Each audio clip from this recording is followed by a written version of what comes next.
Sabemos que el modus ponens es una regla de inferencia tal que dada una fórmula bien formada alfa y otra fórmula bien formada beta y su condicional si alfa entonces beta, si ocurre exactamente el hecho alfa, es decir, alfa igual al antecedente de la condicional, entonces obtenemos la conclusión beta. Pero para poder obtener la conclusión beta siempre tiene que ocurrir que el antecedente de la condicional sea igual al hecho. Normalmente esto no ocurre. Por ejemplo, en nuestro proceso de razonamiento natural solemos tener que si el tomate es de color rojo, entonces el tomate es maduro. Pero el hecho suele ser algo como lo siguiente: el tomate es muy rojo o es más o menos maduro, que no coincide exactamente con el antecedente. Para resolver esto, ya que aquí no podemos aplicar el modus ponens y obtener la conclusión B', lo que vamos a introducir es el modus ponens generalizado. Para ello voy a recordar lo que es el concepto de conjunto difuso. Sabemos que un conjunto difuso sobre un referencial U es un conjunto tal que los grados de pertenencia de cada elemento al conjunto es un número entre 0 y 1. También, informalmente hablando, conocemos perfectamente el concepto de variable difusa. Es aquella que toma valores dados por conjuntos difusos. En estas condiciones, si X es una variable difusa que puede tomar el valor conjunto difuso A, representaremos una proposición difusa como X es A. Un ejemplo clásico es, por ejemplo, la variable difusa X color rojo. Entonces, dentro del color rojo podemos definir distintas etiquetas lingüísticas, como que sea rojo estándar, muy rojo, poco rojo, que son conjuntos difusos representados en la transparencia. Lo mismo podríamos decir sobre la variable Y para representar el estado del tomate, muy maduro, poco maduro, etc. Bueno, pues en estas condiciones nos planteamos resolver el siguiente caso. Uno de ellos, un ejemplo: si el color del tomate es rojo, entonces es maduro. Hecho, el color del tomate es más o menos rojo. ¿Cuál debe ser la conclusión B'? Pues debería ser más o menos el tomate es más o menos maduro. En estas condiciones vamos a hablar ya de una forma más formal, siempre utilizando esta condicional: si X es A, entonces si es B, el hecho X es A', y vamos a intentar calcular B', teniendo en cuenta siempre que A y A' son conjuntos difusos sobre el mismo referencial U, y B' van a ser conjuntos difusos sobre el mismo referencial también V. El primer problema para encontrar una formalización del modus ponens generalizado es ver cómo representamos o qué modelo utilizamos para representar la regla si X es A, entonces si es B. Teniendo en cuenta que A es un conjunto difuso sobre el referencial U y B es un conjunto difuso sobre el referencial V, la regla la vamos a representar mediante una relación como conjunto difuso sobre el referencial producto cartesiano de U por V. Y la vamos a representar mediante matrices tal que los elementos indican la pertenencia de la relación que está, por ejemplo, U2 con V2 en esa relación, ¿no? Y son siempre números entre 0 y 1. Vamos a presentar dos métodos para construir estas relaciones asociadas a la regla. El primer método consiste en utilizar t-normas y el segundo método en utilizar operadores de implicación.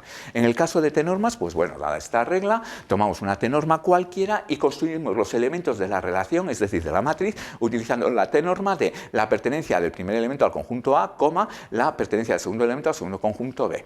Bueno, aquí presentamos un ejemplo. Respecto a los operadores de implicación, pues decir lo siguiente: el operador de implicación difuso es una generalización del operador de implicación clásico. Sabemos que dadas dos proposiciones P y Q, la condicional si P, entonces Q tiene asociada un valor de verdad, una tabla de verdad, dada de esta forma, donde 1 representa la verdad y 0 representa la falsedad. Bueno, pues podemos considerar la implicación que coge el 0,1, 0,1 y devuelve el 0,1, es decir, satisfaciendo esta función satisface estas propiedades. Bueno, pues con esta idea, teniendo en cuenta que en lógica difusa trabajamos siempre con números entre 0 y 1, se introduce el concepto de operador de implicación difuso. Es una función que toma valores entre 0 y 1, dos valores entre 0 y 1, y devuelve 1 entre 0 y 1. Y es decreciente respecto al primer argumento, creciente respecto al segundo, y verifica las 4 condiciones de contorno exigidas anteriormente para el caso clásico. Ejemplo de operadores de implicación difusos es el de Lukasiewicz, Klindines, etc.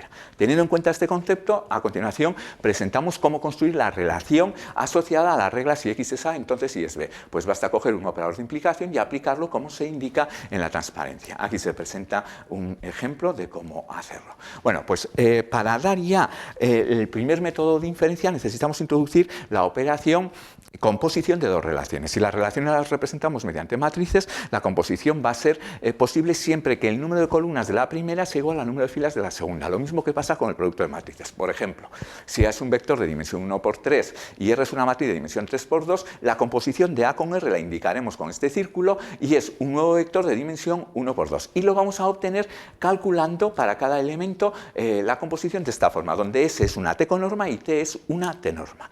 Luego ya tenemos un método de componer relaciones. Dicho esto, aquí presentamos un ejemplo donde tomamos la T norma mínimo y la T con norma máximo, y aquí presentamos ya el primer método de inferencia, que es la regla composicional del modus ponens generalizado. Si consideramos la regla si x es A, entonces si es B, el hecho x es A', B' se va a obtener componiendo A' con la relación que representa a la condicional.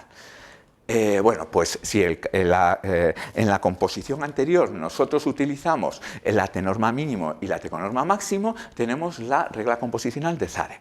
¿Problemas de esta regla composicional? Bueno, pues que puede ocurrir que en nuestro caso, que siendo A' igual a A, no obtengamos que B' es igual a B, ya que depende de las T normas y T con normas que elijamos para hacer la composición. Además, también puede ocurrir que B' sea expresamente menor que B, y resulta un poco extraño el estar trabajando con incertidumbre y obtener, digamos, menos incertidumbre. Y por último, decir que se ha demostrado experimentalmente que cuando A y A' son muy diferentes, los resultados obtenidos no suelen ser buenos. Para resolver estos problemas se ha propuesto otro método, que es el método de interpolación. Para ello lo vamos a presentar aquí, este método utilizando la definición de similitud entre conjuntos difusos u objetos.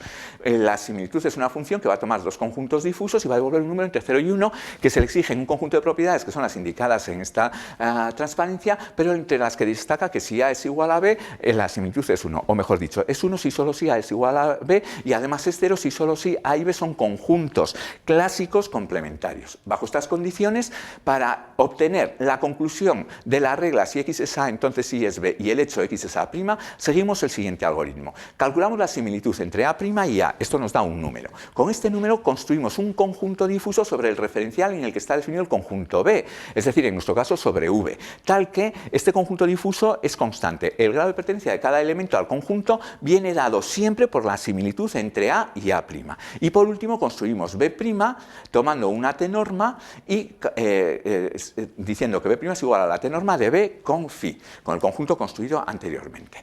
En cuanto a las propiedades de este, bueno, aquí presentamos anteriormente un ejemplo tomando la medida de similitud más clásica de la literatura. En cuanto a las propiedades, tenemos el siguiente caso. Claro, si A es igual a A', teniendo en cuenta la definición de similitud, entonces siempre ocurre que B' es igual a B y recuperamos el caso clásico. Sin embargo, sigue ocurriendo, debido a las propiedades de las T normas, que son todas menos o iguales que el mínimo, que B' es menor o igual, incluso menor que B. Este es un problema que nos dará lugar a introducir otros métodos. Y por último, si A y A' son conjuntos clásicos complementarios, tenemos que la similitud es 0 y entonces el conjunto B' es el conjunto vacío. Como el problema segundo no se acaba de resolver, se han introducido otros muchos métodos. Y para ello, el mismo algoritmo, por ejemplo, que el anterior, se utiliza, pero usando diferentes medidas, no la similitud, como puede ser otras, como puede ser la correlación, etcétera, en particular el índice de consistencia dado por Zare, que no es más que un índice de overlap.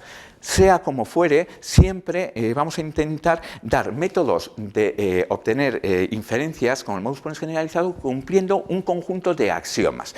Estas axiomatizaciones han sido dadas sobre todo por dos personas, Fukami y Baldwin. Las de Baldwin tienen 6 axiomas, solamente voy a poner uno de ellos, que B' debe ser igual, mayor o igual que B, pero también exige él el primer axioma de Fukami, que si A' es igual a A, entonces B' es igual a B, es decir, recuperar el caso clásico. Sin embargo, Fukami establece que si A' es igual a A cuadrado, es decir, si A' es muy A, entonces B' puede ser B o B' puede ser B cuadrado. Nótese que B cuadrado son números entre 0 y 1, entonces B cuadrado es menor que B, menor o igual que B. Luego está en contradicción este axioma con el axioma de Baldwin. El tercero es que si A' es más o menos A, es decir, si A' es igual a cuadrado, B' es igual a B, si A' es A elevado a un medio, entonces B' es igual a B elevado a un medio. Y el último es que si A' es lo contrario de A, entonces B' puede ser el universo V o bien puede ser lo contrario de B. Insisto, son axiomatizaciones que se deben exigir a distintos métodos para obtener la conclusión, pero no todos los axiomas se van a cumplir casi siempre a la vez.